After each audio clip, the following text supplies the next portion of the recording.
Bismillahirrahmanirrahim. Assalamu alaikum wa rahmatullah. Bonjour à toutes et à tous dans cette nouvelle vidéo. Nous allons entamer aujourd'hui un nouveau chapitre des organes des sens. Cette vidéo est consacrée pour introduire ce chapitre. Les organes des sens, par définition, ce sont des dispositifs qui renferment des éléments nerveux qui réagissent de façon spécifique à certains stimulus, exogènes ou endogènes. Dans les organes des sens, on a des cellules spécialisées qui transforment le stimulus en influx nerveux. Cet influx nerveux, après sa création, il sera transmis par les voies nerveuses sensorielles au centre nerveux. Du fait de la grande diversité des stimulus et des récepteurs, plusieurs classifications ont été proposées. Suivant la localisation du stimulus, on parle de sensibilité extéroceptive et sensibilité interoceptive. On parle de sensibilité extéroceptive lorsqu'on a un stimulus exogène. Et on a la sensibilité interoceptive pour une réponse à une stimulation endogène. Dans la sensibilité interoceptive, on peut distinguer la sensibilité viscéroceptive et la sensibilité proprioceptive. La sensibilité viscéroceptive, dont les informations proviennent des organes profonds. Alors, la sensibilité proprioceptive concerne les positions et les mouvements du corps. Une autre classification est basée sur la nature du stimulus, où on peut distinguer les chémorécepteurs pour l'olfaction et la gustation, les phonorécepteurs pour l'audition, les stato- et les rotatorécepteurs pour l'équilibration, et on a les photorécepteurs pour la vision, et on a les tactorécepteurs pour le tact, les thermorécepteurs pour le chaud et le froid, et les nocicepteurs pour la douleur. On a d'autres classifications basées sur d'autres critères. On prend deux exemples. On peut opposer la sensibilité consciente à la sensibilité inconsciente, et on oppose la sensibilité protopathique qui est mal localisée et rapidement perçue à la sensibilité épicritique, bien localisée mais lentement perçue. Ces différents types de récepteurs se trouvent dans 5 organes de sens principaux.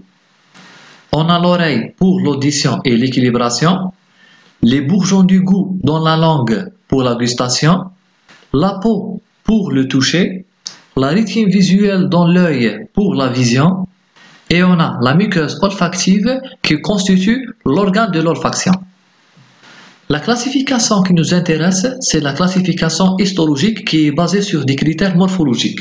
Du point de vue histologique, et suivant le nombre de cellules impliquées dans le fonctionnement, on distingue un organe de sens primaire, qui est l'organe de l'olfaction, 3 organes de sens secondaires, ce sont les organes du goût, de l'audition et du tact, et un organe de sens tertiaire, c'est l'organe de la vision.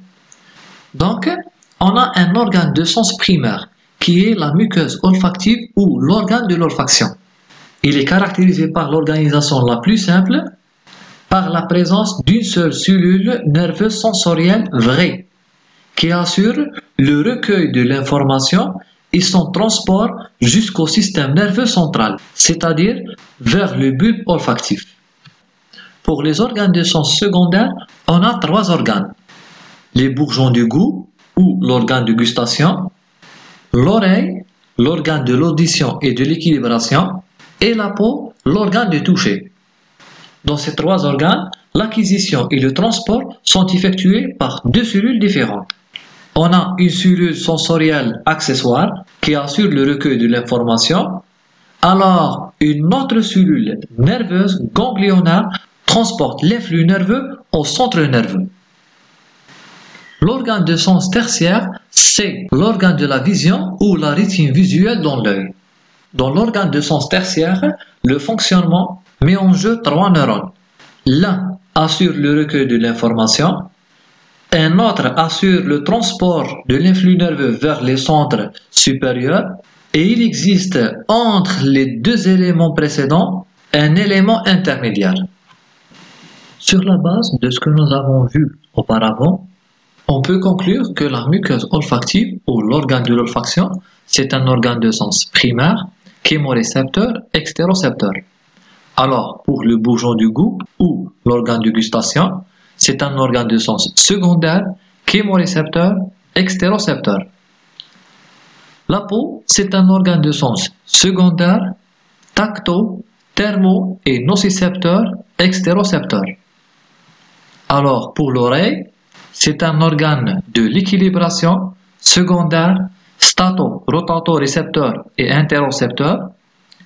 Et l'organe de l'audition secondaire, phonorécepteur, extérocepteur. Pour l'œil, c'est un organe de sens tertiaire, photorécepteur et extérocepteur.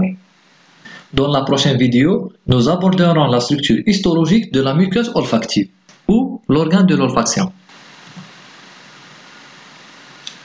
Alors les amis, on est arrivé à la fin de notre vidéo. Merci beaucoup pour votre attention et à la prochaine vidéo.